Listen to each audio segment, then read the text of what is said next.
আসসালামু আলাইকুম। হ্যাঁ, মিশ্র ফুলের মধু আরকি। যারা চাকের মধু অনেকে পছন্দ করেন। এটার কারণ যদি জিজ্ঞেস করি একটা কথাই বলেন, এটার মধ্যে অনেক ফুলের একটা নেকটার থাকে। আর এই মধুটার মধ্যে দেখতেছেন কি পরিমাণ কালার। এই মধুটার মধ্যেও অনেক ধরনের মধুর মিশ্রণ আছে।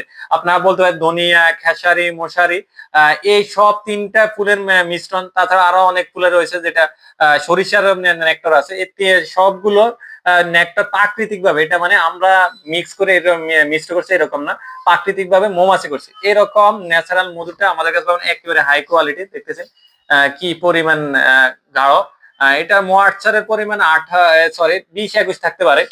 তাই যাদের লাগবে অবশ্যই যোগাযোগ করে। খুবই টেস্টি এবং কি অন্যান্য মধু যেরকম হলো যে একটু আপনি খেতে কালো যেটা গুড়ের মতো লাগে বা লিচুটা অনেক সময় তিতে হয়ে যায়, এটার কোনো সমস্যা না। তবে একটা সমস্যা, এটা নভেম্বর ডিসেম্বর পর্যন্ত থাকে, তাহলে এটা নিচে দিয়ে একটু তলানি বসবে অথবা জমে যাবে আর কি। আবার রোদ্র দিলে ঠিক হয়ে যাবে। যাদের লাগবে আমাদের সাথে যোগাযোগ করবেন। আসসালামু আলাইকুম।